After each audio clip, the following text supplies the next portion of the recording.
क्या दुनिया एक और बड़े युद्ध के मुहाने पर खड़ी है या फिर सिर्फ ये ताकत का खेल है जिसमें असली दाव तेल और गैस का लगा है? और सबसे बड़ा सवाल, जब दोस्ती ही एक दूसरे से सहमत ना हो तो युद्ध किस दिशा में जाएगा?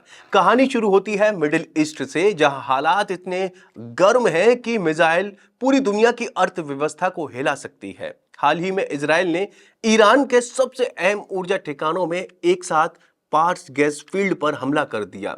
हाल ही में इजराइल ने ईरान के सबसे अहम ऊर्जा ठिकानों में से एक साउथ पार्स गैस फील्ड पर हमला कर दिया। अब यहां सवाल उठता है, क्या यह सिर्फ एक सैन्य कार्रवाई थी या फिर सीधे हमला दुनिया की ऊर्जा सप्लाई पर? क्योंकि साउथ पार्स सिर्फ ईरान का नहीं, दुनिया के सबसे बड़े गैस भंडारों में से एक है। और जब वहां हमला होता है तो असर सिर्फ ईरान पर ही नहीं पड़ता, बल्कि भारत, चीन और पूरी दुनिया पर पड़ता है। लेकिन असली ट्विस्ट यहीं आता है, जब डोनाल्ड ट्रंप खुद कहते हैं, मैंने इजराइल से ऐसा करने को कहा नहीं था। मतलब दोस्त नाराज है या फिर कंट्रोल हाथ से निकल रहा है?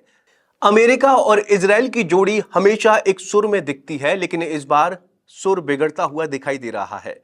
ट्रंप ने यहां तक कह दिया, कभी कभी वो ऐसा कर देते हैं जो मुझे पसंद नहीं आता।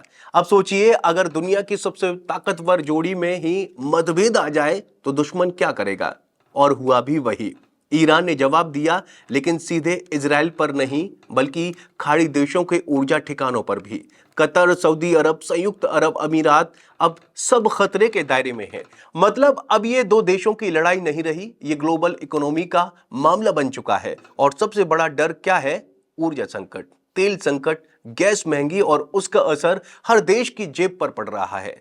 कटाक्ष यही है, युद्ध कहीं और होता है और बिल पूरी दुनिया भरती है। इस बीच खाड़ी देशों ने भी अमेरिका से कहा, इजराइल को कंट्रोल करो। यानी जो कभी ताकत का केंद्र थे, अब खुद डर में है। लेकिन कहानी में एक और मोड़ है। बेंजामिन नेतन्याहू ने कहा, कोई मतभेद नहीं है। तो अब सवाल यह है, सच कौन बोल रहा है, ट्रंप या नेतन्याहू? या फिर दोनों अपनी अपनी राजनीति खेल रहे हैं? क्योंकि सच्चाई यह है, मिडिल ईस्ट में हर कदम सिर्फ युद्ध नहीं बल्कि रणनीति होता है। तो क्या यह जंग और बढ़ेगी? क्या ऊर्जा ठिकाने अगला बड़ा निशाना बनेंगे? और क्या दुनिया एक बार नए आर्थिक संकट की तरफ बढ़ रही है? जवाब अभी साफ नहीं है, लेकिन एक बात तय है, यह सिर्फ मिसाइलों की लड़ाई नहीं, यह ऊर्जा और नियंत्रण की जंग है। खैर, आपका इस बारे में क्या कहना है? कमेंट करके जरूर बताएं और चैनल को जरूर सब्सक्राइब करें।